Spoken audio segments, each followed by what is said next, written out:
नमस्कार दोस्तों, आप सभी का स्वागत है मेरे इस YouTube channel a new day पर।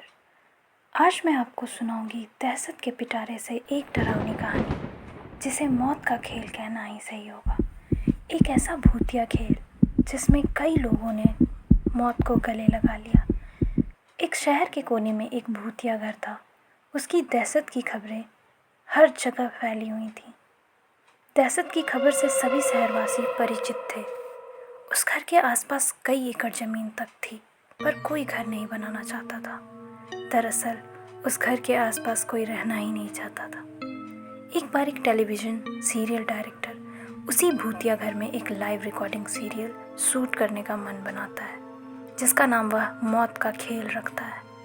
इस खेल में चुने हुए प्रतिभागियों को भूतिया घर के अंदर पूरी रात गुजारनी होगी और इस दौरान हर कमरे में कैमरे लगे होंगे। जो इन्हें अंत तक बना रहेगा उसे 1 करोड़ का इनामी राशि प्रदान किया जाएगा। सीरियल डायरेक्टर मौत का खेल की घोषणा सारे शहर में कर देते हैं, लेकिन उन्हें प्रशासन का एक नोटिस आता है कि उसको उस घर में शूटिंग करने की इजाज़त नहीं मिल सकती। वह घर खतरे के दायरे में आता है। सीरियल डायरेक्टर बहुत नामी हस्ती था, इसलिए वह निजी तौर पर प्रतिभागियों की ज़िंदगी की सुरक्षा की गारंटी ले लेता है और कुछ शर्तों को लागू करने के बाद प्रशासन से उस भूतिया घर में सीरियल रिकॉर्ड करने की मंजूरी मिल जाती है, जिसके लिए उसे 2 गुने पैसे खर्च करने पड़ते हैं। प्रशासन की परमिशन मिलते ही पूरे शहर में मौत का खेल के पोस्टर चिपक जाते हैं। मौत का खेल शहर में होने वाला था, लेकिन लोगों में उत्साह से ज़्यादा दहशत भरी हुई थी। पूरे शहर को यकीन था कि इस प्रोग्राम में हिस्सा लेने वाले लोग जिंदा नहीं बचेंगे, लेकिन ये दुनिया तरह तरह के इंसानों से भरी है। उस प्रोग्राम में इनाम की लालच में कुछ लोग हिस्सा लेने पहुंचते हैं। सभी प्रतिभागियों को उनके नंबर दिए जाते हैं और उनके हाथ में एक इलेक्ट्रॉनिक ब्रेसलेट बांधा जाता है। यदि उन्हें डर लगे तो वह उससे लगी बटनों को दबाकर इस प्रोग्राम से बाहर आ सकते हैं। प्रतिभागियों में 12 लड़के और 3 लड़कियां होती हैं, कुल 15 लोग। दिन के समय ही बिल्डिंग में कमरों में कैमरे लगा दिए गए हैं, क्योंकि रात को भूतिया आत्माएं उस बिल्डिंग के कमरों में दहशत का तांडव मचाती हैं और रात के समय अंदर जाने की हिम्मत बहुत कम लोग जुटा पाते थे। एक एक करके सभी प्रतिभागी अंदर चले जाते हैं। सभी अपने नंबर के हिसाब से अपने कमरे को चुनते हैं और अंदर जाते ही सभी को अंदर से ताला लगाकर चाबी बाहर फेंकनी होती है। दरवाजे का ताला इलेक्ट्रॉनिक बनाया गया था। उनके हाथ में लगे ब्रेसलेट के बटन दबाते ही वह ताला खुल सकता था, लेकिन यह बात उन्हें बताई नहीं गई थी। अगर किसी प्रतिभागी ने वह ताला खोल दिया तो प्रतिभागी प्रतियोगिता से बाहर हो जाएंगे, जो कि कैमरे की रिकॉर्डिंग में दिखाई देगा। सभी के कैमरे में निर्देश देने के लिए स्पीकर लगाए गए थे। उसी से सभी को संकेत दिए जाते थे।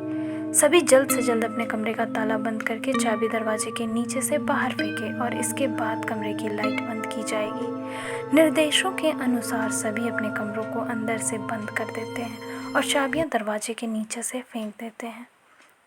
कैमरे नाइट मोड रिकॉर्डिंग के अनुरूप लगाए गए थे, इसलिए भले ही प्रतिभागियों के कमरे में अंधेरा हो, लेकिन दर्शकों को टेलीविज़न स्क्रीन में सब कुछ नज़र आ रहा था। धीरे धीरे डर का दहशत बढ़ता जाता है। प्रतिभागियों में से एक लड़की अचानक अपने कमरे से चीख लगाती है। उसे ऐसा लगता है कि कोई उसका गला दबा रहा है और वह छटपटाने लगती है। कुछ ही देर में वह डर से बेहोश हो जाती है। उसके बेहोश होते ही लाइव सीरियल देख रहे दर्शक घबरा जाते हैं। अचानक एक एक करके सभी प्रतिभागियों पर भूतिया हमले होने लगते हैं। लेकिन तवज्जो की बात तो यह थी कि सभी प्रतिभागी अपने आप को स्वयं ही नुकसान पहुंचा रहे थे।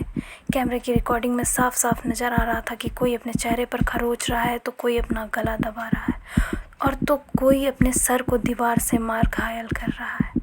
दर्शकों का डर बढ़ते देख बिल्डिंग के नज़दीक सरकारी अधिकारी पहुंच जाते हैं, क्योंकि प्रोग्राम को प्रशासन की शर्तों के अनुसार रिकॉर्ड करने की परमिशन दी गई थी, जिनमें इसे एक शर्त यह भी थी, यदि किसी प्रतिभागी को शूटिंग के दौरान मेडिकल की ज़रूरत पड़ेगी तो तुरंत डॉक्टर उपलब्ध करवाए जाएंगे और सभी प्रतिभागियों को लाइव रिकॉर्डिंग में चोट लगने लगती है तो सभी प्रोग्राम को रोकने की आवाज़ उठाने लगते हैं। रातों रात प्रशासन पर दबाव बढ़ जाता है। दर्शकों में दहशत फैलने देख प्रोग्राम का प्रसारण रोकने के आदेश आ जाते हैं। तुरंत प्रोग्राम का टेलीकास्ट रुक जाता है और सभी जद्दोजहद होने लगती है। सभी प्रतिभागियों को बचाने की फायर ब्रिगेड की गाड़ी बिल्डिंग के बाहर पहुंचती है, लेकिन रात के समय उस भूतिया बिल्डिंग के अंदर जाने की हिम्मत फायर ब्रिगेड्स की भी नहीं होती। सभी बाहर से खड़े होकर प्रतिभागियों के मौत का तमाशा देख रहे होते हैं, क्योंकि सभी उस बिल्डिंग के खूनी इतिहास से अच्छी तरह वाकिफ थे। कैमरे में लगे हुए स्पीकर की मदद से सीरियल का डायरेक्टर प्रतिभागियों को ब्रेसलेट का बटन दबाकर बाहर आने का निर्देश देता है, लेकिन किसी प्रतिभागी को स्पीकर से कोई आवाज़ सुनाई नहीं देती और ना ही प्रतिभागी इतने कंट्रोल में थे कि वह ब्रेसलेट का बटन दबा सकें। देखते ही देखते सभी प्रतिभागी लाइव रिकॉर्डिंग में ही आत्महत्या कर लेते हैं, लेकिन सब जानते थे कि यह भूतों के द्वारा किया गया नरसंहार है। सुबह होते ही सभी लाशों को निकाला जाता है और सीरियल डायरेक्टर को भारी मुआवजे के साथ कई साल की जेल की सज़ा सुनाई जाती है और उस बिल्डिंग को हमेशा के लिए नो विजिट जोन घोषित कर दिया जाता है और इसी तरह यह कहानी समाप्त हो जाती है। तो कई ऐसी जगहें हैं जहां लोग जानते हुए भी अपनी जान की बाजी लगा देते हैं। तो ऐसी ही कुछ कहानियां लेकर मैं हमेशा आया करूंगी, तो आप हमारा चैनल विज़िट करते रहें। अगर कहानी पसंद आई हो तो हमारे चैनल को लाइक करें, कमेंट करें, सब्सक्राइब करें और बेल आइकन प्रेस करना ना भूलें। धन्यवाद।